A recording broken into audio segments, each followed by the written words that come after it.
Museums are more than a collection of memorabilia and antiques. They're a resource where we can envision the stories of our history and preserve a past way of life that helped bring our society to where it is today.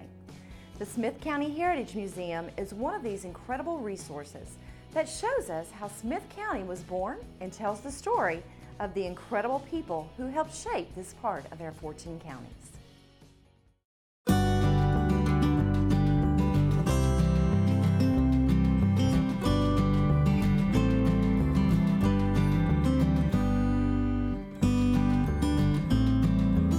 We're in Carthage, Tennessee, which is in Smith County, which is on the western edge of the Upper Cumberland area. The county was started in 1799, and it used to be a lot larger area, but it was slowly sized down by different counties being formed. 7 other counties were formed from the original Smith County. Carthage is the county seat, and there is why we have our museum here in Carthage. A couple that was very instrumental in getting the museum started, and that is Tommy and Barbara Upchurch. And they did a lot of groundwork to get this museum to where it is today. And they began in 2001 getting people to help out, and by 2003 it was ready for operation. And they have, spent many long hours, and lots of muscle work went into just getting the building prepared and getting all the items brought in. We are beginning to outgrow our area here. We have lots of things that have been donated, and some things are on loan, but for the most part, it's donations that people have just been very gracious to give us. People of the community, people from all over the United States, if they come across something that they have in their possession and they see that it came from Smith County, they will call and ask could they donate it to the museum, or maybe even put it on loan. And we do accept items if it is from Smith County area. We will accept it and put it out for display. One of my favorite exhibits here in the museum is the wood carving that depicts life in this county in the early 1900s, the 1930s, the 1940s.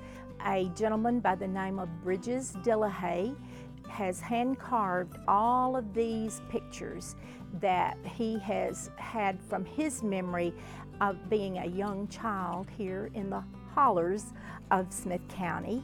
And he has gone on and become a very well-known wood carver in the Wood Carving Association's realm, and he has donated his exhibit to our museum, and it won People's Choice Award at the 2017 Wood Carvers International Congress.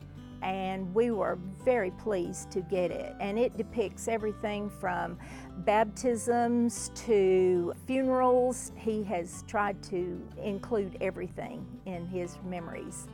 We have DeFord Bailey, who was the first African American to perform on the stages of the Grand Ole Opry.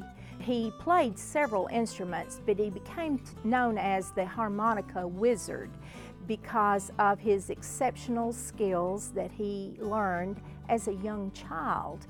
He was stricken by polio at a very young age, and as a way of entertainment, someone gave him a harmonica, and he taught himself and learned how to play that harmonica and became very skillful and entertained lots of people.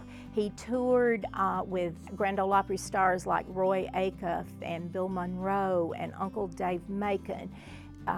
Were some of the other stars of the Opry that he went on tour with. And he was recognized in the 80s by the Grand Ole Opry as being the first African American Grand Ole Opry star. So he was very well liked by the entertainment community. Smith County has been blessed with several of its natives, and maybe not all native Smith Countyans, but they have chosen to live in Smith County, have gone on and become statesmen. We have 2 who have earned the Nobel Peace Prize awards, which is very unique to a small county such as Smith County. But we have Cordell Hull, and he was given the Nobel Peace Prize for his work on the League of Nations. And then we have Al Gore Jr., who in 2007 worked on the environmental issues, and he was given the prize in 2007. I just feel like it is very important that we keep a record of what our forefathers had and what they used and what they experienced in their lives, and nothing better than a visual record to show younger generation that there was a different way of life here in Smith County many years ago. This museum shows to the younger generation what life was like 100 years ago here in the county.